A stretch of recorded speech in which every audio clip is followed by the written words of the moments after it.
Hello, everybody. I hope that you're doing well. We are going to get ready today for the test. This is part one of the test. This is going to be over atoms, all of the basic things of the atoms that you need to know. The second part is going to be Big Bang, and that will be in about a week. So, what is some of the things that you need to know? Well, first of all, I want you to watch these tutorials on my Canvas page. I've got some others also that you probably need to watch. I want you to make sure that you understand how to do these. Please ask me if you need to. I will be glad to help you through this. But I want you to do a lot on your own first. Okay, so the very smallest subatomic particle is called a quark. It's what makes up the protons and mostly neutrons. An atom, an atom is the smallest part of matter that retains its properties. Okay, so you might want to write that down. So an atom of gold is going to be different than an atom of, let's say, neon, because the atom of gold is going to still have the properties of gold. The atom of neon, still going to have the properties of neon. Okay, so you should know the three main subatomic particles. You should know where they're located. Remember, the nucleus is the center of the atom. You should know what the charges are for each one, and you should know the relative sizes. The proton and neutron, they're about the same size. Neutron have a little bit bigger, and electrons very tiny. Okay, so again, let's reiterate. Which two are the same size and mass? Protons, neutrons, electrons, and it's about 2,000 times smaller. Okay, isotope. Atoms of the same element with different masses. That means they have different neutrons. Now, I would like you to be pausing this video. If you have not gotten the answers, don't just write the answers down. I want you to really try to understand them and try to do it on your own first, always. Okay, so an isotope is something that is the same element, but one is a little heavier than another if you compare those. So an isotope would be something that's slightly different than a normal atom. For example, carbon 12, this is the carbon that is most abundant in our universe. So most of the carbon that is in you and the apples you eat is carbon 12. Some happen to be a little heavier, have more neutrons. Carbon 14 actually happens to be radioactive because most of the isotopes do happen to be radioactive because they're a little bit unbalanced. Okay, and then you've got fluorine. Here are two different types of fluorine. So I can write it like this, carbon-14, it's not a minus. Carbon-14, or the two fluorines, notice that they have the same atomic number, same number of protons, but their mass is different. Okay, so what does this dash number mean? Well, that means that it's the mass number. Mass number is specific for a certain isotope. Atomic mass, we say, it's kind of the same thing, but atomic mass is used for when you have the averages, and the averages are what you would see on the periodic table. For example, carbon. Here's carbon, and notice it's 12.011. So most of the carbon is carbon 12, and there's some that's carbon 13 and some that's carbon 14, but very little. That's why the atomic mass is 12.011, because it's an average of all of the isotopes considering their percent abundance. Okay, an ion is an atom that's just lost or gained electrons. Remember, it will not gain or lose protons, protons or neutrons in a normal chemical reaction. Cation, it's lost, and so you'll have a positive charge. Anion, it's gained, and so you'll have a negative charge on the atom. Okay, examples of isotopes. Again, here are some different examples for you. Let's see, number of electrons equals number of protons. The nucleus contains the two heavy particles. Most of the atom is empty space. The mass is going to be in the nucleus. Just to reiterate. Okay, and sum of protons and neutrons, that is the average atomic mass. Okay, so let's go back. Why is the atomic mass not a whole number? Just like I said, because they take an average of the masses and they're looking at the isotopes by percent. So, for example, carbon-14, there's not a lot of it, so it does not change the mass that much. But the atomic mass is going to be a decimal, and the mass number is going to be a whole number. Okay, so when we do protons, neutrons, electrons, so I like to take this and come up with this symbol. This is the isotope symbol because it helps me not keep looking at the periodic table and getting confused. Okay, so where do I get these numbers?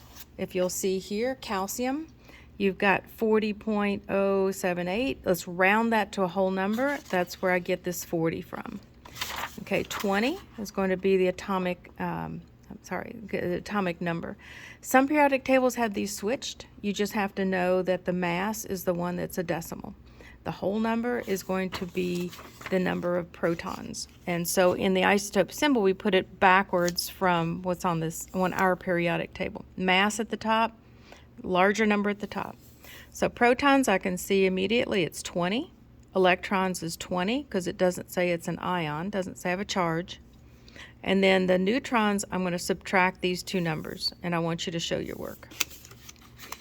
Okay, let's do the next one. Here it says it's an ion, it has a charge. So I'm going to write the same symbol, but I'm going to put up here at the top right, I'm going to put a 2+. That means that it has lost electrons. Don't put well, I should not say plus. This should be 2 positive. So if I see plus, then it kind of indicates I'm adding, and that is not true. Okay, so protons is 20, electrons is 20. However, this is going to subtract 2, so my total number for the ion is 18. And the neutrons, I do the same. Okay, bromine, where am I getting these numbers? If you'll notice 80, I round this to a whole number, that's 80, and then the 35 goes at the bottom. So mass at the top, atomic number at the bottom. Protons is going to be 35, electrons 35, neutrons subtract. Okay, let's do the ion. Okay, the ion now, I'm going to add in the -1. So protons are 35, electrons were 35, but they added 1, and so I get 36. Neutrons subtract the two numbers. Okay, isotopes. So here, where do I get my numbers? I'm going to look for gold, AU. So gold 202. If I look at gold here, the mass is different, and that's okay. This is an average. I want this specific gold, so I'm not going to use what's on the periodic table. I'm going to use the 202. If I give it to you, then use that and not what's on the periodic table. Okay, the bottom number is going to be 79, which is the atomic number. Okay, fluorine. If you'll notice, fluorine has 9, and if I round that, it would be 19. However, I'm not going to use 19 because it gives me 17. So I'm going to put 17 at the top and then 9. Okay, same for these. Californium is right down here. I have 251, and it's not giving me a number. Like up here, it gave me a number. Here it doesn't, so I will use that 251. And the 98 is this number here. Okay, carbon-14, it gives me the carbon-14, so I have to use the 14. The bottom number, I look for carbon, and it's 6. Okay, sodium ion, it doesn't give me a number, so I go here, I find sodium, I round that to a whole number, that gives me that 23. 11 is this number here. So I'm going to write that here. And then it says it's an ion, so I'm going to put a 1+. How do I know it's a 1? We're going to go into that a little bit later, but there is a division of metals and nonmetals. So nonmetals are here, metals are here. Metals lose, and then how many? I'm going to go by the group number. So 1, and it loses, and so I'm going to have 1+. Okay, this is a little extra. This right here will not be on the test. Okay, but we will cover it a little bit later in the year. Okay, so this, I need to know how many neutrons, protons, electrons. So 129, I know I'm going to subtract out the atomic number. So look for TE. TE is right here. I'm going to subtract out 52. And I get the number of neutrons. Okay, the 52 that's on the periodic table gives me both of these. Okay, particular isotope, carbon-14. So I know that to get the neutrons, I'm going to subtract this mass, and I'm going to subtract the atomic number of carbon, which is 6. That's how I get 8. And then protons and electrons are the atomic number. Okay, for protons in beryllium, okay, so beryllium, I come to my periodic table and I write down the two numbers that I'm given here. So 4 and 9. Remember, larger number goes at the top, so now I can use this to get neutrons, protons. Protons is 4.